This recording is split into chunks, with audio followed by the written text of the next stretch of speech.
Tonight, we're not just reading a story, we're actually going to try and decrypt a protocol.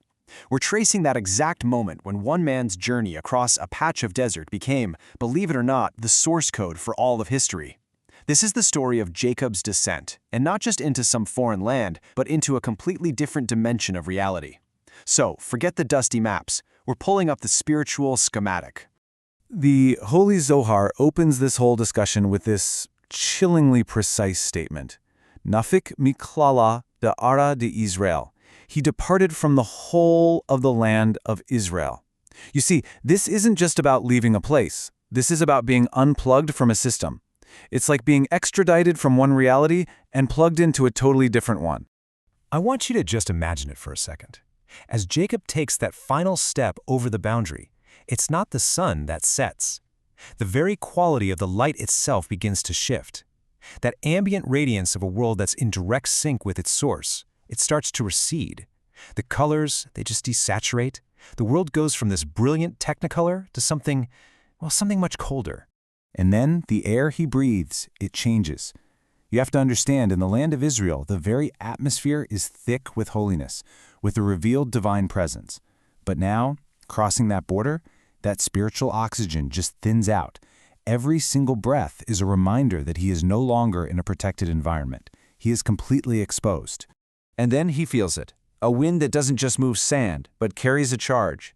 These are the winds of din, of raw, unfiltered judgment. This is the ambient operating condition of the entire world outside the Holy Land. The journey has begun.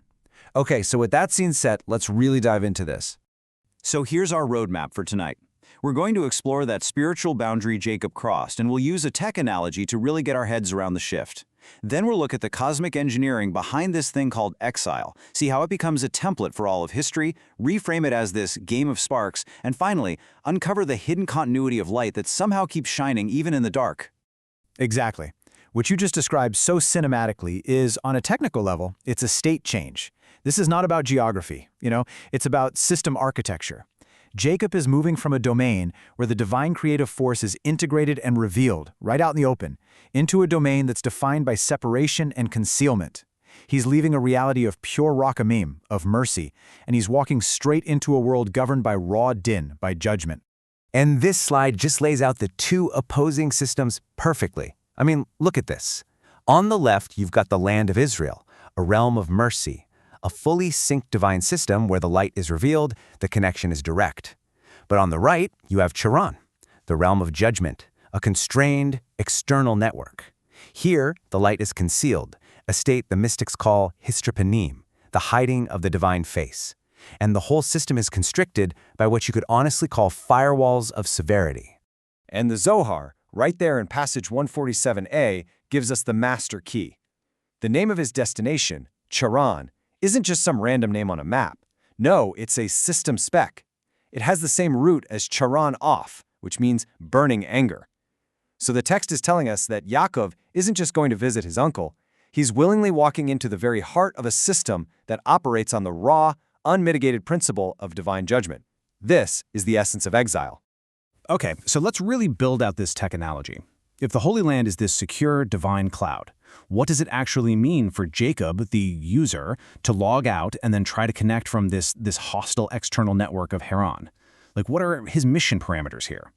This slide lays it out perfectly. Okay, so Jacob is exiting the divine cloud. His destination is the hostile network of Haran. And what are the conditions like there? Well, think high latency. That sense of divine response is seriously delayed. There's packet loss, prayers, spiritual signals, they just seem to get lost in transit. And there are these active firewalls of din, of severity, that are constantly challenging his connection. But, and this is absolutely crucial, he's carrying an asset. His neshamat, his holy soul. It's the unbreakable source key, the original encryption that proves his identity and maintains a tether to the source no matter how hostile the network gets. His mission? It's to operate in this environment, to do his work, without letting the hostile code of that place corrupt his own source key. That is a fantastic analogy. But let's go even deeper, down to the underlying physics of this reality. What is actually happening on the level of the Sefirot, the divine emanations that construct reality itself? What's the cosmic engineering behind this shift from the secure cloud to the hostile network? Okay, so this is where it gets really, really profound. In the state of revelation, inside the Holy Land, the system is perfectly balanced. The Sefirot of Tiferet, which is all about harmony, beauty, and mercy, and is embodied by Jacob himself, is in the dominant position. It's actively balancing and mitigating the harshness of Gevurah, or judgment.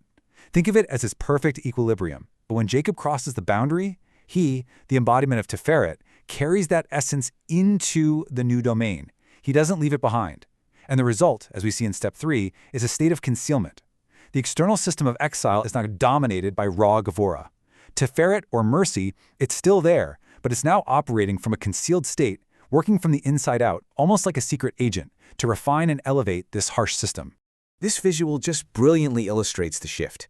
So the Kabbalists associate each Sephirah with a specific color.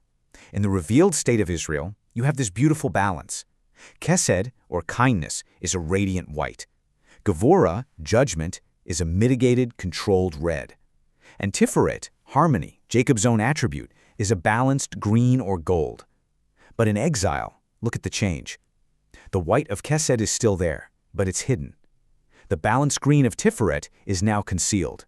And what completely dominates the palette? The dominant, burning red of unmitigated Gevurah. And it is absolutely no coincidence that this is the color associated with Jacob's brother and spiritual opposite Esau, and the archetype of this final exile, Edom, which literally means red. So this single event, one man leaving home, is engineered with just cosmic precision. But the mystics teach us that it's so much more than that. It isn't just a personal story. Everything that happens to the patriarchs is a sign. It's a prototype, a pre-programmed script for their descendants. Jacob's journey isn't just his story, it's our story. That is the foundational principle, right there on the screen. Kol ma she'ara la'avot hu siman labanim. And this isn't just a nice saying, it's a statement about the fractal nature of sacred history. Jacob's descent into Charan is the master key. It's the root file that contains the code for understanding the purpose and the mechanics of every single subsequent exile the Jewish people would experience. He is, in effect, beta testing the protocol for survival and mission in a hostile environment. And you can see this exact pattern play out through all of history. Jacob in Charan is the personal prototype. He establishes the rules of engagement. Then comes Israel in Egypt, which is the first national-level implementation of that same protocol. And as the Zohar tells us, the Shekhinah, the divine presence, descends with them. This isn't a bug, it's a feature of the system. They go down as a family and they emerge as a nation. The Babylonian exile is an intellectual test, where the source key, the oral Torah, is backed up and codified in the Talmud. And finally, the Roman or Edomite exile, our current long exile. That's the final and deepest mission. A descent designed to find and gather the very last, most hidden holy sparks scattered throughout the entire world. This brings us to a really crucial reframing. If exile is a mission, not a punishment, then what's the objective? The Kabbalists, especially the school of the Exile, explain this through the concept of birur hanetzotzot, the clarification of holy sparks. And there are two incredible ways to visualize this mission. Okay, first, the video game analogy. Just imagine you're in a safe, bright castle. That's the Holy Land. But the mission requires you to go into the dark forest of Charan. Why? Because scattered all through that dark forest are these hidden light coins. Those are the nitzitzot, the holy sparks. Your job is to find them, collect them, and elevate them. But the forest is also filled with judgment monsters, the clip-on, or spiritual husks that want to stop you. So what's your defense? Your pure soul, your neshama. It's your ultimate power-up, your connection to the source that protects you and allows you to complete the mission. And here we see the exact same principle, just on a cosmic scale. This is the cosmic engineering version. The mission protocol is to exit the integrated light matrix, the world of Atzilut or emanation. You then have to engage with these constrained dimensional systems of creation, formation, and action, Bria, Yetzira, Asiya. Your objective is to isolate and refine the fallen sparks of divinity, the Nitzotzot, that got trapped in these lower worlds during the primordial shattering of the vessels. This requires navigating and mitigating systems of severe constriction, the realms of Din. And the key to mission success, once again, is the continuity of your core consciousness, your neshama, that unbreakable connection to the source. So, the mission is crystal clear, whether you see it as a video game or a cosmic protocol. But the environment is hostile, the light is concealed, the firewalls are up. So the ultimate question has to be, how is that connection, that core consciousness, maintained? How does the light continue to shine in a place that's defined by darkness? And this, right here, is the deepest secret of exile, and it's a message of incredible hope. The writings of Rabbi Shimon Bar Yochai, the Rashbi, speak of a zera hanofel v'tzomech me'atzmo, a seed that falls and grows by itself. The light that Jacob carries out of the Holy Land isn't just some battery pack that's going to run down over time. No, it's a self-sustaining seed of light. It has the ability to plant itself in the darkness of exile and to grow on its own. It means the mission is never hopeless. The darkness can never fully extinguish the light. The connection is never ever truly severed.